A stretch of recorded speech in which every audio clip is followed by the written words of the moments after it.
तो ये 10 minutes physics का मैकेनिक्स ऑफ फ्लूइड्स है और इसमें हम लोग जानेंगे आज कंटिन्यूटी इक्वेशन क्या होती है, उसके बाद बर्नौलीज प्रिंसिपल क्या होता है, बर्नौलीज इक्वेशन क्या होता है, और उसके बाद बर्नौली इक्वेशन पे बेस्ड एक न्यूमेरिकल करेंगे जो होता है टॉर्सिलीज इक्वेशंस, और जिस पे बेस्ड बहुत सारे न्यूमेरिकल्स होते हैं। तो ये पहला वीडियो है, सब हेडिंग इसका यही है फ्लूइड डायनेमिक्स, और फ्लूइड डायनेमिक्स में भी हम लोग दो हेडिंग को कवर करेंगे, कंटिन्यूटी इक्वेशन और बर्नौलीज प्रिंसिपल। तो चलो स्टार्ट करते हैं। कंटिन्यूटी इक्वेशन जो है, if liquid flows through a pipe of variable cross sectional area it's rate of change of mass is constant. अब आप देख रहे होगे स्क्रीन पे एक फोटो है जिसमें वेरिएबल क्रॉस सेक्शनल एरिया का एक पाइप है। अब वेरिएबल क्रॉस सेक्शनल एक में नीचे एरिया ज्यादा है, ऊपर कम एरिया है। dm by dt is constant. dm by dt constant का मतलब हुआ रेट ऑफ मास कांस्टेंट हो गया। मास को तुम लिख सकते हो डेंसिटी इनटू वॉल्यूम, देखो लिखा हुआ है स्क्रीन पे। तो डेंसिटी अलग कर लिया, dv by dt कांस्टेंट हो गया।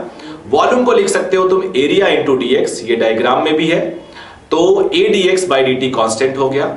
अब ये dx by dt वेलोसिटी बन जाता है, तो कुल मिला के होता है rho a v is equal to constant. तो rho a v is equal to constant का मतलब हुआ कि density area into velocity is equal to constant, यानी rho 1 a1 v1 is equal to rho 2 a2 v2। अब आ जाते हैं अगले स्टेप पे।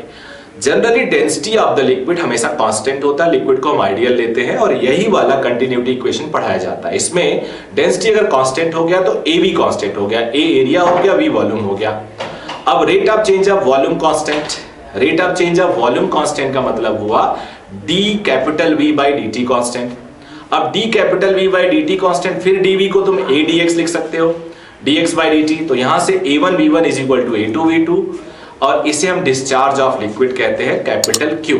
अब इसका एग्जांपल ले लेते हैं। आप सबने बड़े सारे एग्जांपल्स देखा होगा, एक पाइप से नल से टैप वाटर से पानी निकल रहा, शुरू में उसका एरिया ज्यादा होता है, नीचे जाके एरिया छोटा हो जाता है क्योंकि नीचे स्पीड बढ़ जाती है। तो a1 v1 is equal to a2 v2, यानी एरिया और वेलोसिटी एक दूसरे के इनवर्सली प्रोपोर्शनल होंगे। एग्जांपल देखा होगा। दूसरा एग्जांपल मैंने लिया, एक पाइप है, उसके दो ओपनिंग है, दो की बजाय 10 ओपनिंग भी होंगे तो भी यही रूल होगा, जितना वॉल्यूम एक सेकंड में इन करता है उतना ही वॉल्यूम एक सेकंड में निकलता है। तो a into v is equal to a1 v1 plus a2 v2।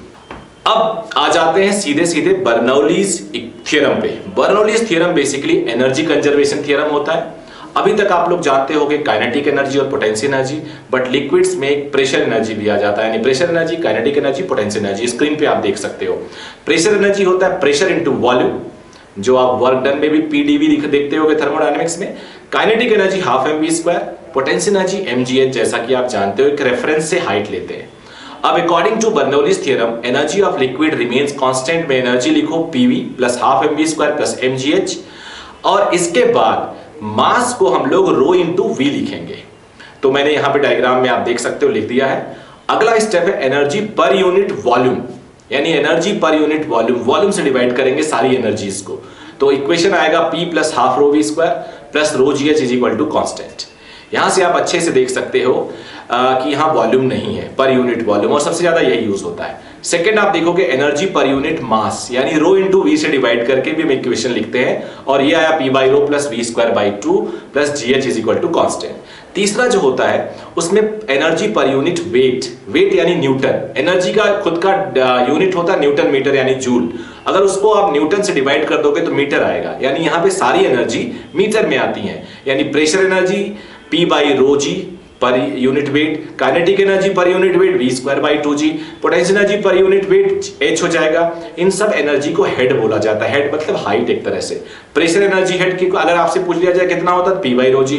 Kinetic energy head पूछा जाए तो v square by 2g, potential energy head पूछा जाए तो v square by simply h होता है। अब आ जाते हैं टॉर्सिलीज इक्वेशन। जो ये टॉर्सिलीज इक्वेशन होता है, ये बेसिकली एक तरह से कह सकते हो जब एक कोई पार्टिकल को हम ड्रॉप करते हैं जीरो वेलोसिटी से, वैसा ही किसी स्मॉल ओरिफिस से लिक्विड के निकलने के प्रोसेस को हम देखते हैं। एक बड़ा सा ओपनिंग होता है और नीचे बहुत स्मॉल ओपनिंग होता है।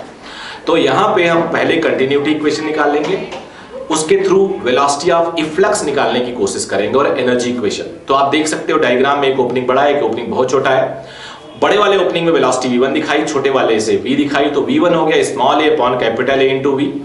कैपिटल ए बहुत बड़ा है तो वेलोसिटी छोटी हो गई, जहां भी इस वेलोसिटी का स्क्वायर किया जाएगा वो नेग्लिजिबल हम मान लेंगे, और इसलिए देखो मैंने सेकंड पॉइंट में स्क्वायर करके उसको 0 लिख दिया है, वेरी वेरी स्मॉल लिख दिया है।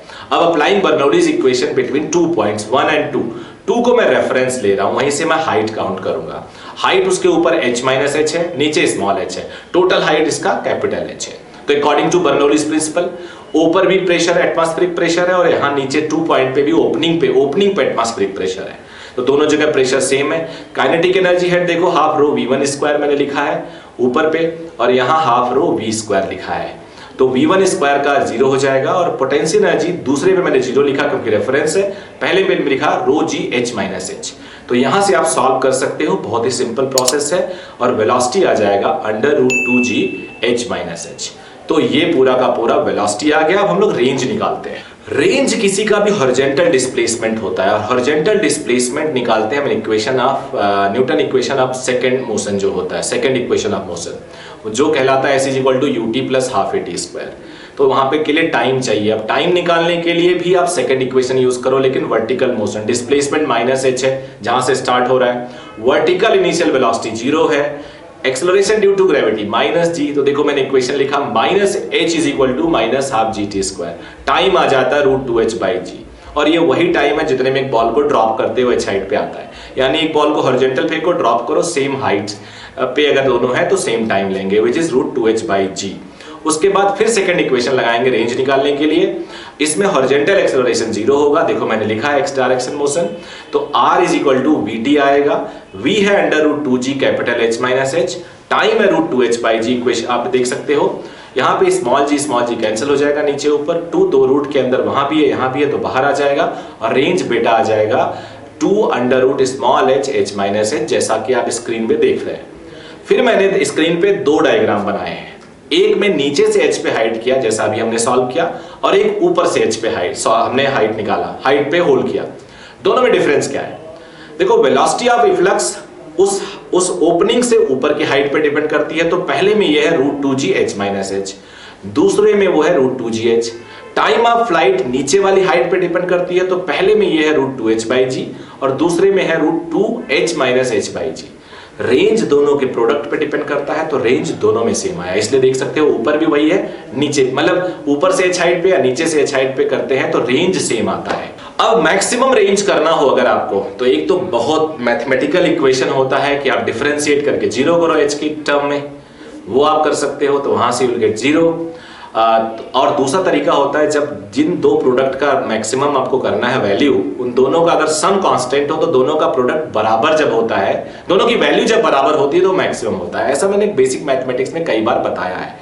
या तो डिफरेंशिएट करके 0 करो या दोनों प्रोडक्ट को इक्वल कर लो, यही आंसर आएगा। चाहो तो रट भी सकते हो, small h must be h minus h, तो 2h = h आ जाएगा, h की वैल्यू कैपिटल h/2।